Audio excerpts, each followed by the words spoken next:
everybody. Welcome to episode 34 of Are We There Yet? Rusted Guns of Milan. It's penis problems, people. I'm your host, Susan Ruth.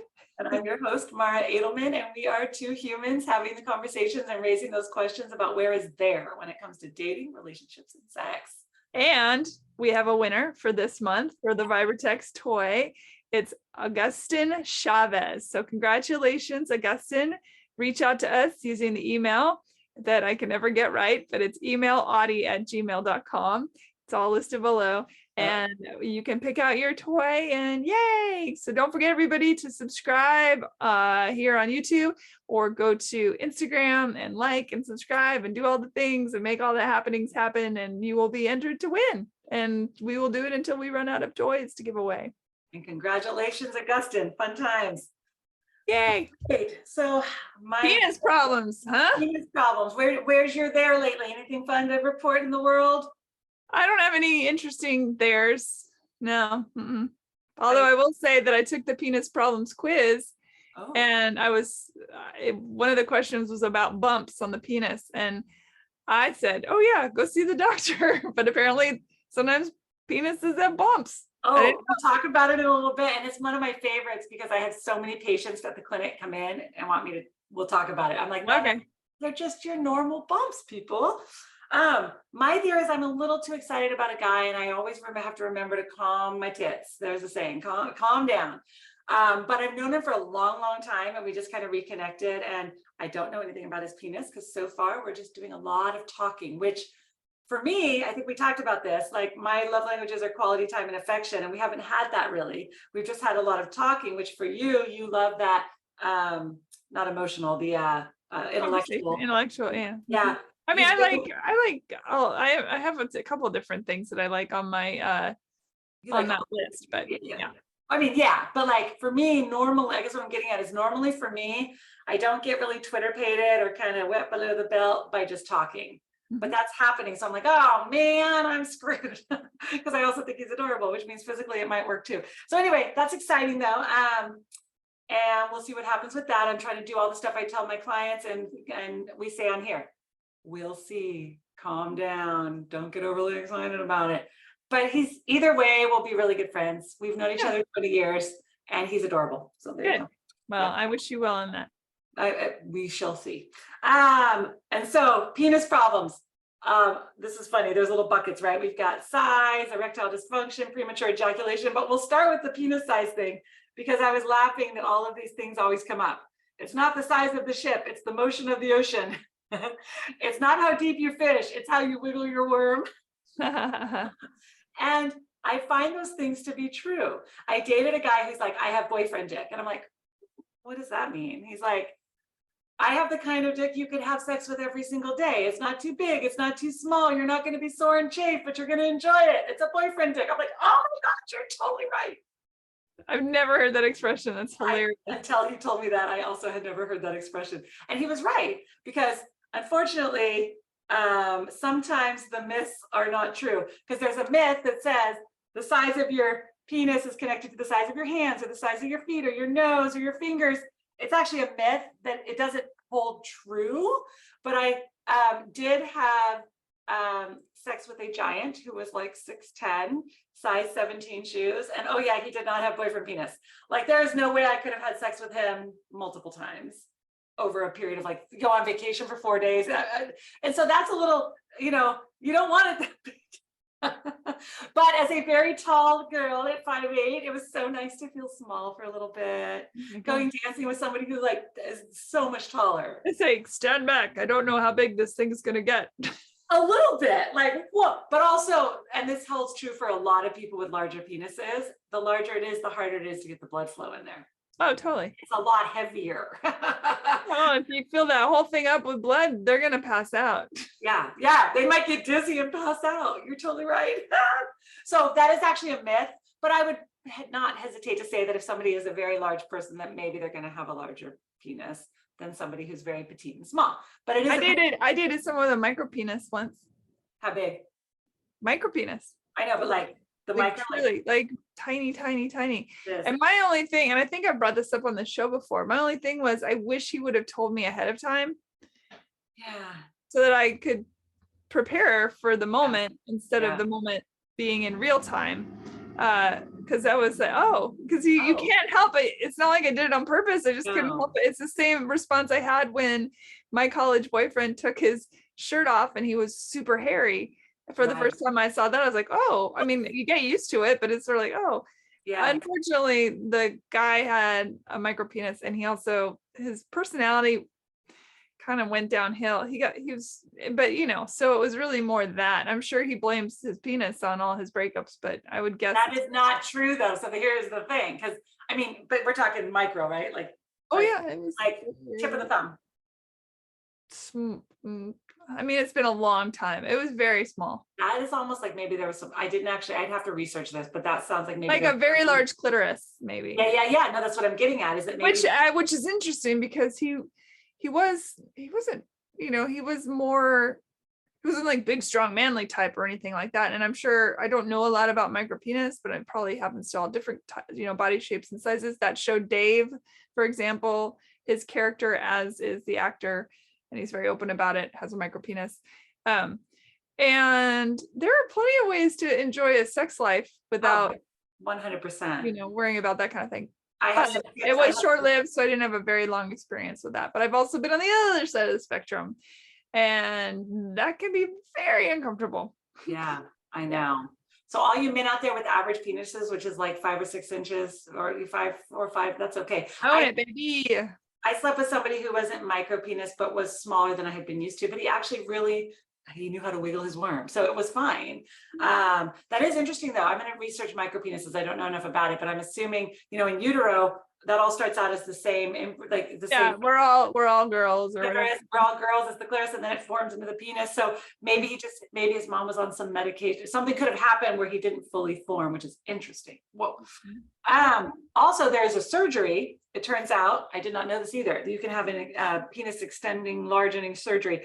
Not by much though, right? Not by much, maybe like less than an inch on average. And it can also make it slightly thicker, but don't go running out there to do this right away, guys. If you feel like this is an issue for you, it's expensive. It doesn't always work. And sometimes you can have pain and actually have a smaller penis at the end because the scar tissue will pull back on it. Which happens, unfortunately, for some men who have, when they were boys, were circumcised, and that tissue pulled and scar tissue, and now they have. It's called phimosis. Yeah.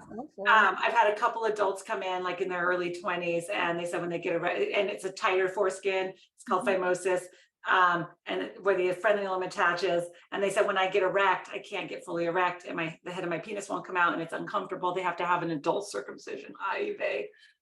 It's not that common, but and then the other funny part is a lot of guys think they're actually smaller than they actually are, because it's like. Yeah. So there's again, if you're a penis that is looking for a vulva, that, remember the inside workings of those, they're about the size of the fist, right? So you're probably doing fine. They're not that big.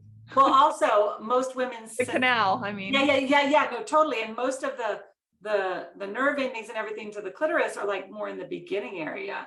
And so I personally like a little shorter and stubbier because it hits that area better, but I'm not a size queen or if I like somebody, we will figure it out, which is what we're going to help people do here today, because you can figure it out, anything, even the micro penis, you could have figured that out. And if you can't figure it out, you can finger it out. You can figure it out. That's a good one. If you can't figure it out, you can. Some guys actually get obsessed about the size of their penis, almost like body dysmorphic disorder, where people look at them like they're fat or skinny when they're not. And then people are like, well, also looking down, it's going to look smaller than, anyway. So size is a very interesting thing that I know a lot of guys struggle with, the concept of the size of their penis. We did link down below penis size by country. We had found that photo, remember? Yeah. That was fascinating. So I added a link down below, and it kind of talks about different. Hopefully YouTube won't ban it. They seem to be upset with anything that references genitalia of any kind. Which is the good news about this one, there's no pictures. It just lists numbers. That's good. The numbers. So hopefully they won't ban it. I found it super fascinating. I forget where US fell, but so that's down below if you're curious. And then the next biggest thing that is an issue is erectile dysfunction. Mhm. You'd think it was only people in their 50s or people with diabetes. But essentially, it's very common for men to wake up with morning wood, see something hot, feel something hot, get slight wood, get slightly erected. And so if you're not waking up any longer, having erections, you don't feel any of that happening, go get your labs done. Could you be diabetic? Is it a nerve issue? Some people with back problems have that happen. Testosterone. Say again? Testosterone. Just low testosterone, totally. It's fascinating though, because that is the way to determine, is it more psychological or is it more physical if you're no longer waking up with that going on? Because that happens, men can have up to 5 erections at night. Little boys start out doing that in utero, like you get an ultrasound of your baby, oh, he's got some wood going on, that's funny. So I mean, if that's not happening, you need to go get a medical checkup to figure out why.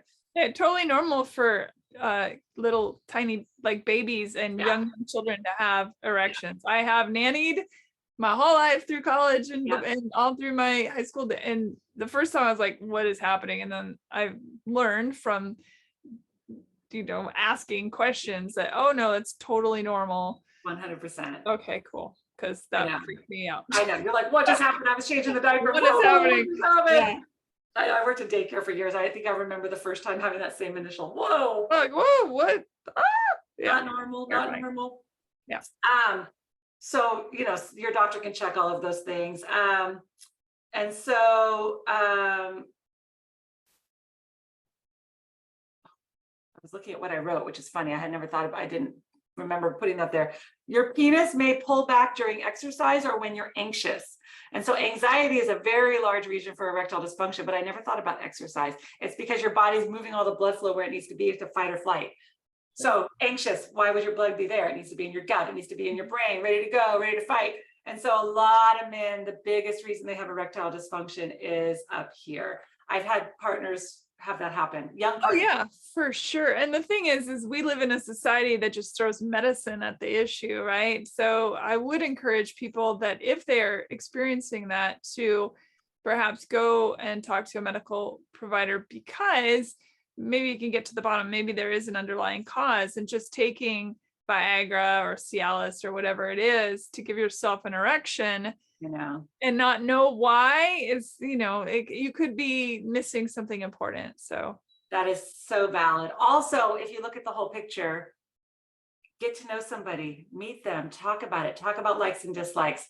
A lot of, I think that comes from is our hookup culture, where it's like, hi, nice to meet you. Maybe you've got whiskey dick, you drank too much, then it doesn't work, then you get nervous the next time. And so there's none of that communication around like any of that. And so how can you then go, oh, sorry, it's not working? So if you're the female partner and something's not working, your biggest thing to do is just totally normalize it. Go back to cuddling, go back to gentle foreplay, do mutual masturbation, and not make it all about, just because you have a penis, it's supposed to work perfectly all of the time. And how dare you, and make it about you as the woman. Oh, you must not think I'm hot. If you are a person with a penis, don't fret. Don't fret. Yeah. But that takes on them a little bit, also having to take on a little bit of the ownership about the communication. If it's not going well from the other person's, you're right. I shouldn't just say, I do that all the time, the heteronormative thing. Whoever you're with a penis, if it's not working and the other person is being bratty about it, it's okay to say, you know what, I'm sorry, I'm not a machine. Because we don't expect every man to be this machine that can always do this thing. It's about communication. Always.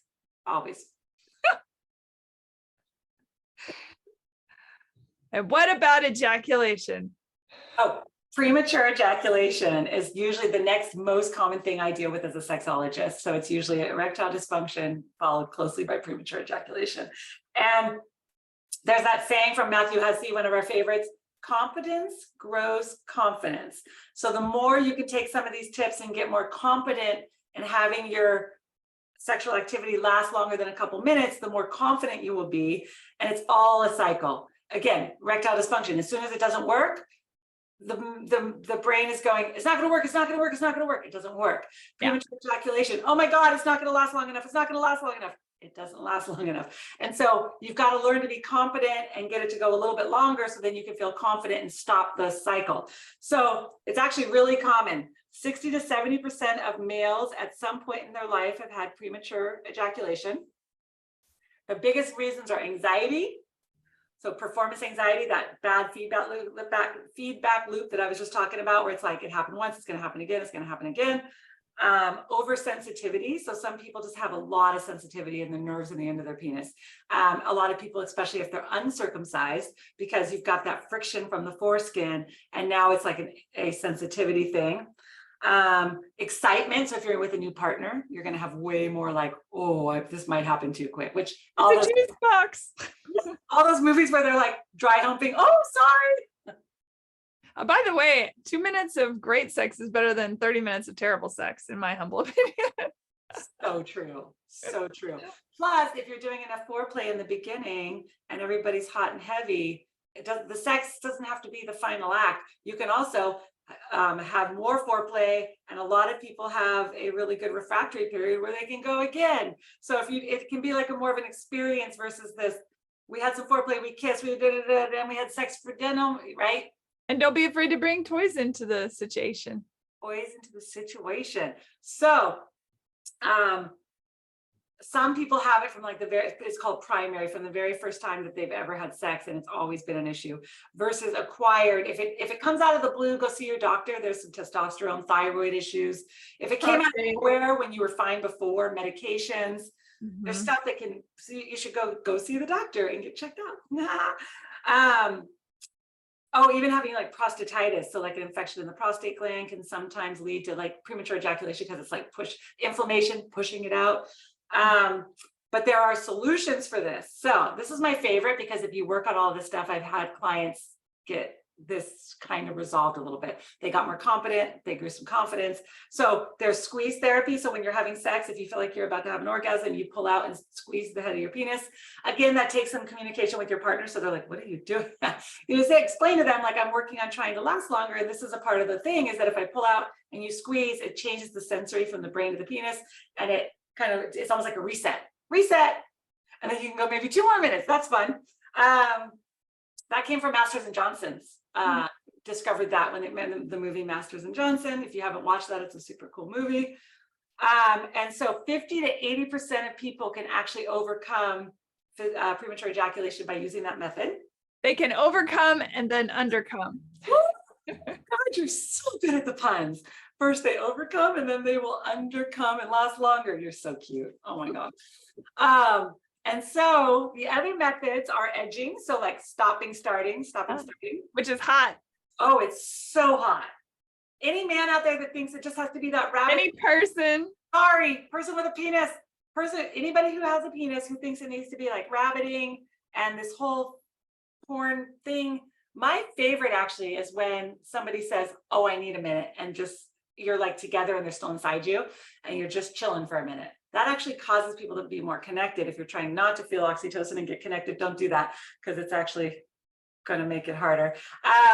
Yeah, so that stopping, starting, edging. Also, just like anybody in a female body, people in male bodies can do Kegels or Kegels. Everybody calls it different. So let's all do our Kegels and Kegels, everybody. So squeeze.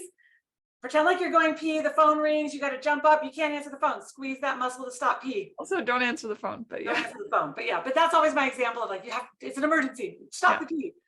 And then you do that and hold for 10 seconds. And you do that 10 times, 3 times a day. So 1, 2, 3, hold. Yeah. And anybody can do those. Anybody, yeah. And I didn't know that as a medical provider until I took my sexology program, that it also, women do it a lot when they have people in pelvic floor dysfunction and urinary issues or incontinence. But for men, it can strengthen the erection, help with premature ejaculation, people with penises.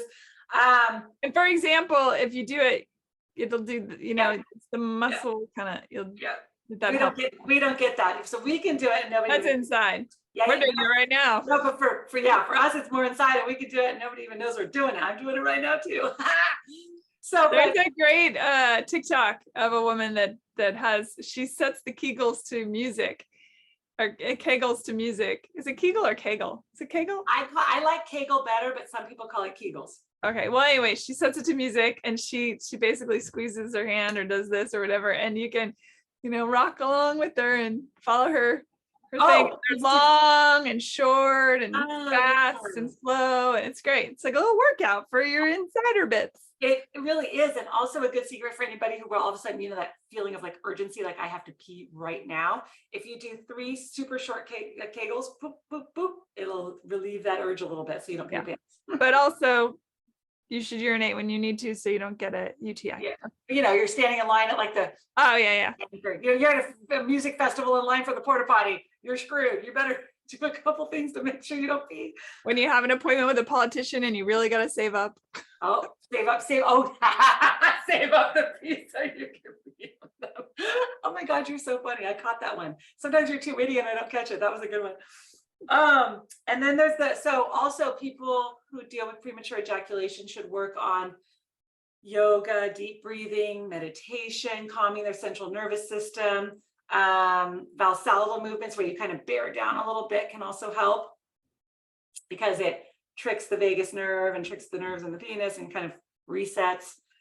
There's also a lot of medicines for this one. So I'll go over them super quickly, but you can go to any of the sex stores or go online and they sell like lidocaine cream. And so you don't want to put so much on that you feel nothing during sex, but if you're one of those super sensitive people, putting on a condom, condoms definitely help with this. And then putting some of the cream on, if you're going to do lidocaine cream, you want to put the cream on and then put a condom on so that the female or person you're having sex with still has some sensation. There's also a lot of SSRIs. So one of the side effects of things like Prozac and stuff, I've had people come in after I've started them on SSRIs for their depression and they say, I can't have an orgasm anymore. Which we'll get next is delayed ejaculation. So when it's going on too long and you're trying, sometimes that's a medication side effect. But then we realize now we can use that for people when they have premature ejaculation. The one that's FDA approved for it is Depoxetine, which is SSRI like paroxetine, Paxil, Prozac, all of those. So you could go see your provider or psychiatrist and get on that, and it could help with premature ejaculation. And there's a couple other ones. So go talk to your person. Ideas that can keep this from happening is, remember, porn is not realistic. It doesn't make sense to try and compare yourself to people that can go for an hour straight. They're probably on Viagra. They're desensitized because they're not excited. They're doing their job. It isn't like, woo, I'm so excited. So don't compare yourself to those people, please. The condoms, they actually make extra thick condoms that has lidocaine built into it for people that want to buy them like that.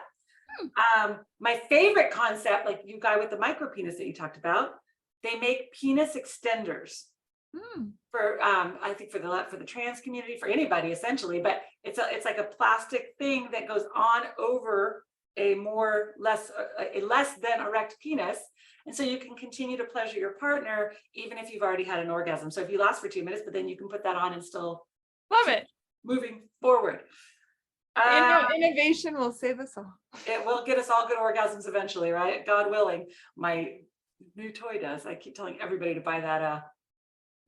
Also, I want to mention the sucky one that you have. Yeah, what is it? Satisfier Pro. Oh my God. Satisfier Pro that you like. Oh, I don't even almost need a man at that point. You look like you're in love. I'm in love with my toy. Unfortunately, life's been busy, so who has time for that? But everybody make time. Remember, it's good for your mental health. Yeah. Well, I was going to say too that in these instances, it's really important. Look, this is a very vulnerable, exposed topic. It's very risky for somebody to come and say, this is an issue for me. Be gentle, be open, don't make fun of people. Don't tell on them. What happens in the vagus nerve stays in the vagus nerves. Don't go telling all your friends. This is a really important thing, and you have to practice safety and love and compassion and empathy and all those good things. Yeah. And I still go back to some pre-communication doesn't hurt. It's okay to have the STD talk, sexually transmitted infection talk, along with the birth control talk, along with, hey, how do you like things? What do you like? It's actually better to do it before you ever have sex. There's a lot of people don't do that, but you better at least be having the STI and the pregnancy talk as much as humanly possible. So other things that can help for people with premature is making sure that if you know that that's going to happen, spend a little more time with extra foreplay on your partner so that when it does happen, there's less frustration involved, right? Don't have, you can choose not to have intercourse at all until you get to know each other better. So lots of foreplay, mutual masturbation, masturbate 1 to 2 hours before, because then you're going to have a little less, your refractory period is going to make it so that it's a little less likely to happen as quickly. And again, cuddle, slow intercourse, edging. Or you could play mutual masturbation with each other before, and then. Yeah, exactly. It's just that if you're the person with the premature ejaculation, if you have, you know, if your partner is one of those that's all about pleasing you and they're like blowjob, hand job, and you're not reciprocating that and they don't understand, and then all of a sudden now you have sex and it lasts a minute, they might feel a little frustrated, right? Communication. It all comes down to communication. And then on the other side of things, oh, I forgot, pelvic floor. Pelvic floor PT is a much more recognized thing now. I went to it because I was having some urinary issues. So your pelvic floor muscles can get all out of whack. They can get too tight. Your nerves from your brain aren't talking to your pelvis well enough. And this is actually a huge reason why people can have problems with sex. So there's pelvic floor physical therapists that they put sensors on you. They go in, they try to figure out, like, or externally for men, people with penises, you can figure out, like, is it a muscle thing and is it a brain to muscle thing that's causing some of this stuff? Yeah, I think that's most of it. And then there's the delayed ejaculation. This one might be a little bit harder. Not for me. I'm actually okay with all forms of sex, and if it goes longer, I can totally stomach that as well. Unless it's the giant and it's hitting my stomach all the way in. I was trying to do a Susan pun. I'm just not as good at it as you. But so delayed ejaculation is anything over 40 minutes is considered delayed ejaculation. I'm not sure if that counts if somebody has whiskey dick, which is it's not a medical term, but if you've had too much to drink, it might go soft, hard, it might last way longer than somebody might want it to.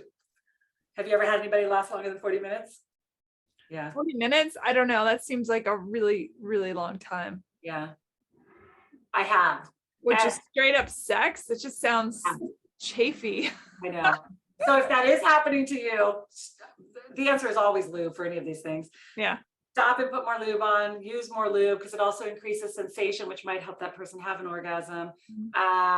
Anxiety also plays a part in that. And so usually if they have delayed ejaculation, just full on penetration, 40 minutes. Yeah. I have dated somebody like that. I mean, I did short term, and that wasn't the reason we didn't date. It sounds painful for me. I know. I hear you. I totally hear you. But again, lubrication or stopping, having some foreplay in between. Yeah, like mix it up with some oral sex. Mix it up with some oral sex, and then go back and try again. But it's the same thing. If you're in your head, people with delayed ejaculation are awfully too stuck in their head to really feel the sensations as much, and that's what gets in the way. Also, overdoing porn can cause that. So somebody who masturbates all the time, watches porn. Now you're not having that normal trigger of like, oh, here's a woman in front of me, or whoever your partner is, again, sorry, the person in front of you, and maybe you're not as excited because you're so used to that stimulus and your hand stimulus versus this other thing. And sometimes it's just position or technique, and it's okay to say, you know what, this doesn't work for me. This position does work for me. I think masturbation might do that too. If you get I like to say that I change things up every time so that, not every time, but I try to change things up so that I'm always getting a different kind of stimulus during. That's like if you're used to using a toy, then switch to your hand sometimes. If you're used to using your hand, switch to a toy sometimes. If you're used to toys, switch up the kind of motorcycle knows what's up. Motorcycle. I know, it was really loud. If you're used to using toys, and switch up the kind of toys, but just be creative with yourself. Maybe. 100%. And I actually thought of that. I never thought of it as like, because then you're not building up this, like, it's almost like building up a callus on your hand, right? Yeah. And you can't feel anything. If you're switching it up all of the time, you're more likely to. That's a good point. And then priapism. Have you heard of priapism? Mm-mm. The erection that won't go away. You would think that that's not a bad problem. Well, I've seen the commercials. If you have had an erection for longer than 4 hours, seek medical attention. Yes. And once upon a time, they used to have to do injections in the penis, but I think there's in the emergency room, but I think there's oral meds now. So essentially anything that lasts over 4 hours, and especially if it starts to hurt and it doesn't result from just being like continuously turned on for 4 hours. Like if you're having If you are a man with or a person with penises with very strong erections and you're just having a 4-hour sex session, okay, well, fine. But if it comes on and it's like, whoa, like you took Viagra, you took Cialis and it's not going away, it's actually an emergency. You can lose blood flow to your penis because it's so compacted. The way the penis works, it's not a bone, it's chambers and blood fills in. And if it's too much blood, and so you need to go to the emergency room if that's happened. It's crazy. I prescribe millions of people in the 20 years I've been doing medicine, a medicine called trazodone for sleep. And one of the side effects is priapism in men. I would warn men if I put them on it. I had never seen it. Of course, my medical assistant's husband is my patient and I put him on it. And we get a call. We're working, we're seeing patients. And she goes, hey, Mark, my husband. This is a past medical. Oh yeah, way long ago. Nobody will know who I'm talking about. No. And we all have like 20 medical assistants. Nobody's gonna know who I'm talking about. Yeah, okay. And so we're sitting there together and she goes, my husband's on the phone and she says he's had an erection for 4 hours and it won't go away. I start busting up laughing because I think she's messing with me. She goes, no, she gets a worried look. She goes, no, for real. He says it hurts really bad. I was like, straight to the ER. And again, what are the odds? I've never had a patient have it happen. I mean, he was also my patient, but so anyway, these things can happen. Other reasons, things that can help. If this happens and you're not quite ready to run to the ER, because ERs nowadays are very impacted and it's hard to get in, cold shower, ice packs, light exercise, climb up some stairs. It'll help hopefully draw some blood to the rest of your body. But otherwise, if it doesn't go away, straight to the ER. You don't want to mess around with it. You don't want to lose your penis to it. No, God, no. And then we had alluded to broken penis syndrome.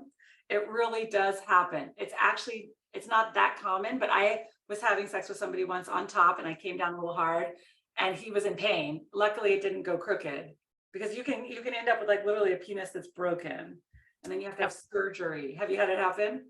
I have hurt someone, yeah. Yeah.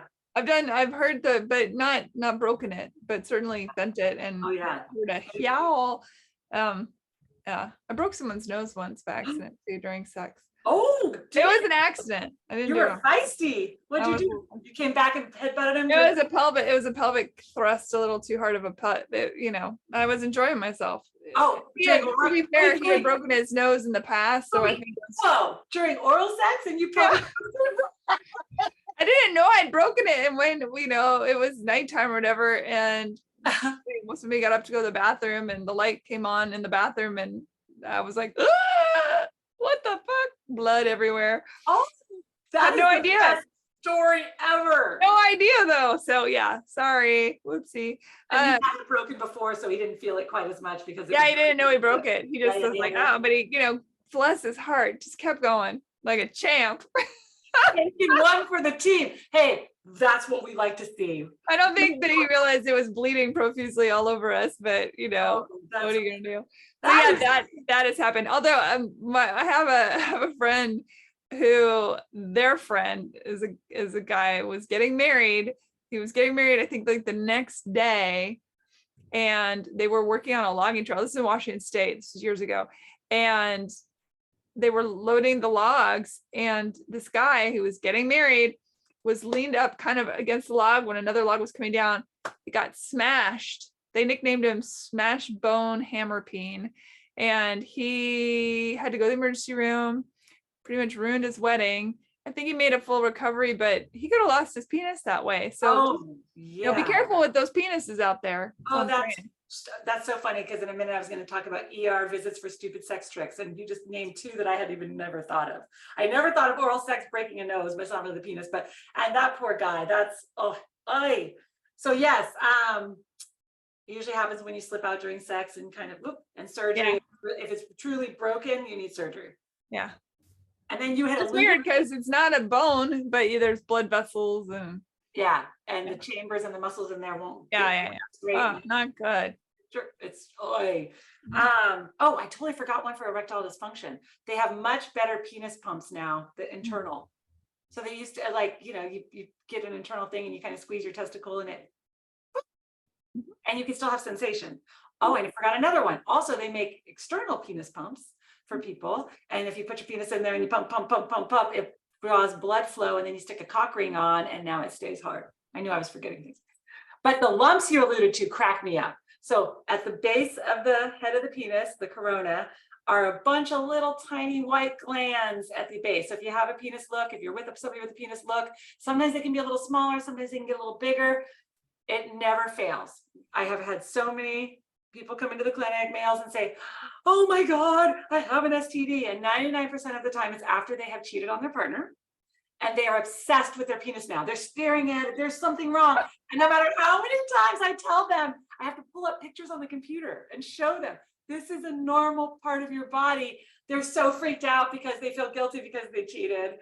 When I was in college, I don't remember what it was. I was like brushing my teeth or my tongue or something. And I just happened to glint in down my throat. And I'd never seen my taste buds before.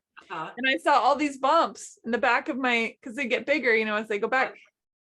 I panicked. I was like, oh my God, what if I got something out? What is that? What is it? Thrush? What's happening? It was just my taste buds. But yeah, I think when you don't really know your body.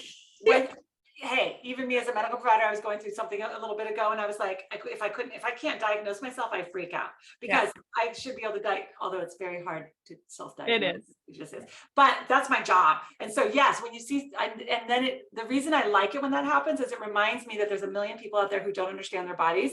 And when they come to see us as medical providers, they're freaked out. And we need to be compassionate. And a lot of medical providers have lost their compassion, totally off the subject. But so then it's okay to remind your provider, I'm scared. Can you please reassure me? And I think a lot of times in heteronormative men that cisgendered males, they have sort of a no homo vibe around their genitalia and their anus and all that stuff. And I think it's important to really get to know your body parts, know what it looks like, healthy and happy, you know, get up in there with a mirror. There's no one around.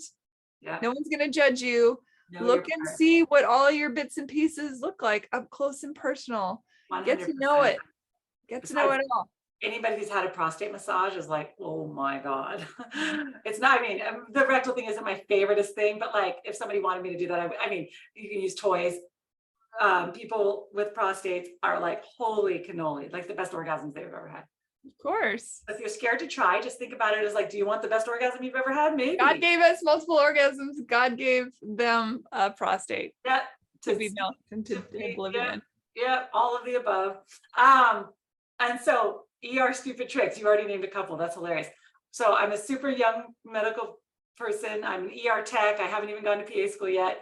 And the doctors are all kind of snickering off in the corner. We do that, especially when we work in the emergency room. It's a bad thing, but like, it's just kind of like, oh my God, that's kind of funny. It probably just relieves the stress because it's high anxiety, high trauma, high stress. Yes. If you ever hear your medical providers being slightly raunchy, it has nothing to do with making fun of people. It is about diffusing the stress from the last 10 patients that weren't slightly funny, that were really tragic. So in this case, I go, what's going on? So I go in there because I'm putting stuff away.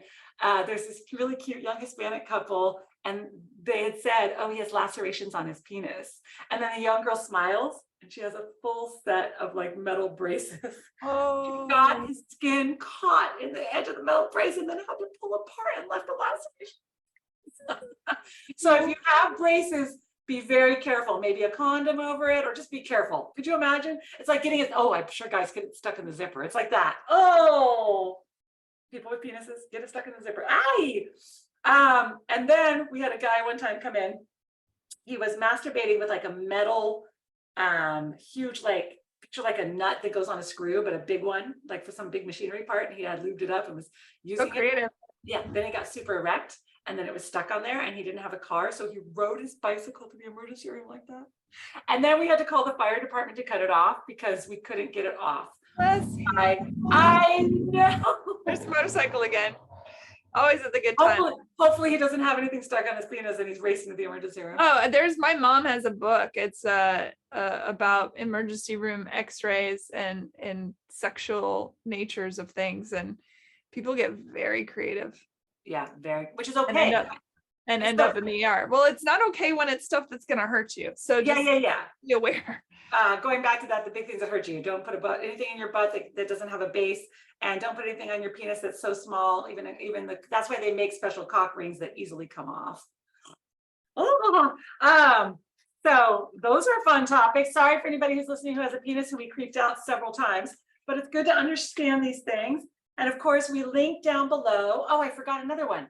Vibrators can help treat symptoms of erectile dysfunction. So putting the vibrator on the perineum, which is the area between the rectum and the testicles, rectum, penis, can actually help stimulate blood flow. And so if you have erectile dysfunction, you can try that. We put 13 best natural remedies for premature ejaculation. There's a whole bunch of links. And Sorry about all the traffic today. I don't know what the deal is. It's pretty nuts out there. there's a little more like Kind of loud. Sorry. more rowdy than normal. A little rowdy. I took the quiz and I scored 100%, but that's just because that's what I do. It was essentially, it's a quiz about, is my penis normal? So you can go ahead and take the quiz and find out if you feel like your penis is normal. I got 12 yes. I got 12 right and 3 wrong. You got the bumps wrong, huh? The little I got the bumps wrong. And then for the if I'm stuck with a giant erection, can't get rid of it. I think I said to take a shower. I didn't realize stairs was another one. So I got the stairs wrong. And then what's the third one? I can't remember the other one. Good memory. Yeah. Again, like there was one that almost twisted me up. I forget what it was. So yeah. But essentially, everybody is normal. Whatever you have, micro penis, humongous penis, erectile dysfunction, premature ejaculation, it's all normal. You have to work with your partners. You have to communicate. Go see your doctor. If we talked about the pieces where you got to go see your doctor. Otherwise, just use Doing it. great. Fun. You're doing great. Keep up the good work. Thank you for watching, everyone. Don't forget to subscribe. You get entered to win our Vibrators toy giveaway, and we're giving them away until we run out every month. So every month we'll give one away, and be part of it. Come on, join it, subscribe. Thank you. We appreciate you. I love you, Mara. I love you to pieces. In 2 weeks, we're talking about all forms of infidelity. So emotional infidelity, physical infidelity, financial infidelity, because it comes up a lot. Oh, that comes up a lot. Like, you didn't tell me you had $400,000 in credit cards when we started dating. So that, there's a lot of different ways that people, and what does it all come down to? Lack of communication most of the time. Yeah. So that'll be fun. Vulnerability for feeling okay about talking about it. See, it's always that stuff. Oh, it is always come back right back. Shame. We just need Brene Brown quotes all the time. Shame, vulnerability, communication. Woohoo! All right, I love you. Bye, everybody. Have such a good day, everybody. Bye.